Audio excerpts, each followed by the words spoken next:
तजादिस्तान लर्ज़ ब्रांदाम है कि मुल्क के सुप्रीम इदारे में मंजूर शाही दौर की आमद है। नूनी हुकूमत की तरफ से घिग्गी बनी हुई है और बकौल ख्वाजा आसिफ 2 माह में उनकी हुकूमत की छुट्टी कराने की मनसूबाबंदी की जा रही है।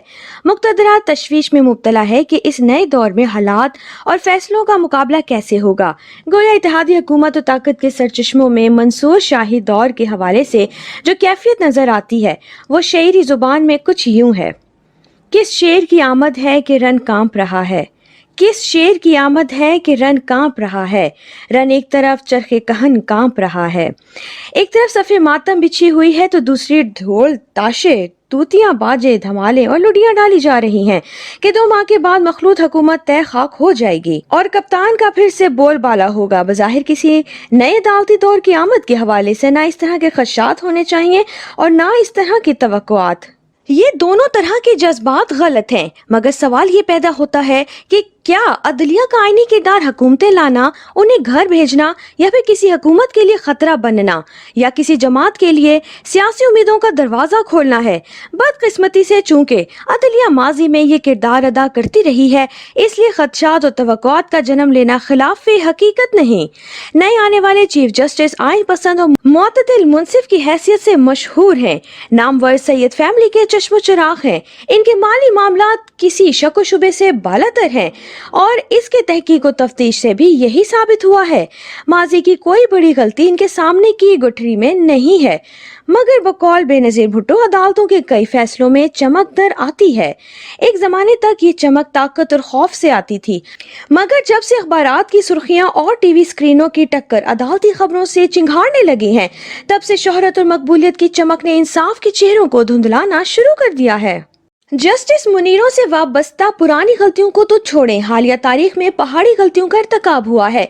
कभी तो आइन बनाने वालों की सोच में बरखिलाफ आर्टिकल 63 की नई मनमानी तशरीह की गई, कभी अपने चीफ जस्टिस को बचाने के लिए आर्टिकल 109 के जरिए एहतसाब का तरीका ही बदल गया, कभी वजीर आज़मों को निकालने के लिए आइन की वाज़ेह दिफात के बावजूद आर्टिकल 184/3 को 58 टूबी का मुतबादिल बना दिया गया। कभी तौहीन अदालत और कभी मेमो गेट के झूठे और मन घड़त अफसानों के जरिए मुंतखब हुकूमतों को कमजोर किया गया और कभी हुब्बुल वतनी की झूठी आड़ लेकर स्टील मिल की निजकारी को रोका गया। यूं मुल्की खजाने और पॉलिसी को अरबों खरबों का नुकसान पहुंचाया गया और कभी अकामा का बहाना बनाकर वजीर आजम को रुखसत कर दिया गया। ये सब करने के बावजूद जस्टिस इफ्तिखारों, साकिब निसारों और खोसों के लिए खैर ही खैर है। सब रिटायरमेंट के बाद आराम से घर बैठे बड़ी बड़ी पेंशनें खा रहे हैं। क्या अदालत उज़्मा ने इन पहाड़ी गलतियों पर किसी बड़े जज का एहतसाब किया है? क्या पूरी पाकिस्तानी तारीख में आज तक किसी जज को सजा हुई है?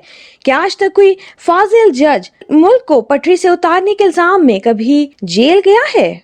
जगादरी सियासतदान हो, जर्नेल या जर्नलिस्ट, सब अदालतों में मारे मारे फिरते रहे हैं। जज अपने ही इदारे के एहतसाब से मुस्तशना क्यों हैं?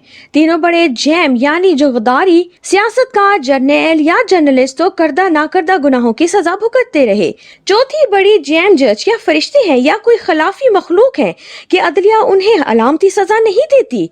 जस्टिस अनवारुल हकूक, मौलवी मुस्तशाकू और इनके हम नशिस्तों ने भुट्टो को फांसी चढ़ा दिया। अदालत उज़्मा ने फैसला गलत भी करार दे दिया, मगर ये इन बड़े नामों के खिलाफ ना एक लफ्ज कहा, ना लिखा, ना अलामती सजा दी, ना इनकी इमारत वापस ली, ना इनकी तस्वीरें अदालतों से हटाई। मीडिया के सबसे बड़े सतून रोजनामा जंग और जियो के साथ नाइंसाफियां करने वालों को क्या सजा मिली? आंख अभी तक देखने की मुंतजिर है। क्या जस्टिस मुनीरों और इन जैसों की तस्वीरें अदालतों की जीनत रहनी चाहिए जो असेंबलियां तोड़ने की तौसीक करते रहे? कम अज कम अदालतें ये मिसाल तो कायम करें ताकि अवाम को पता चले कि गलत फैसलों और चमकदार रवैयों का भी कोई सजा होती है। एक आइन पसंद शहरी की हैसियत से मुझे इल्म है कि सुप्रीम कोर्ट के फैसले ना मानना आईनी जुर्म है, क्योंकि सब सुप्रीम कोर्ट का फाइनल फैसला आ जाता है तो फिर रियासत के इदारों के लिए इस फैसले को मानना आईनी तौर पर लाजिम हो जाता है।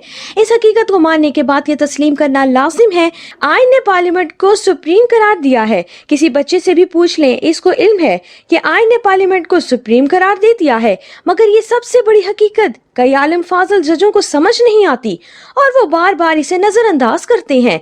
जिस तरह सुप्रीम कोर्ट के फैसलों को ना मानना आईनी जुर्म है, पार्लियामेंट को सुप्रीम ना जानना इससे भी बहुत बड़ा आईनी जुर्म है। पहले अदलिया और मुक्तदरा मिले हुए थे, इसलिए अदलिया पार्लियामान के खिलाफ फैसले करके मुक्तदरा की कुव्वत नाफिजा के तहत उन्हें जबरदस्ती मनवा लेती थी। अब बज़ाहिर ऐसा होता नजर नहीं आ रहा। सुप्रीम कोर्ट का अखलाकी और आईनी रुतबा बुलंद सही, मगर अपने फैसलों को रोबे अमल लाने के लिए वो हुकूमत और मुक्तदरा की मरहूने मिन्नत होती है।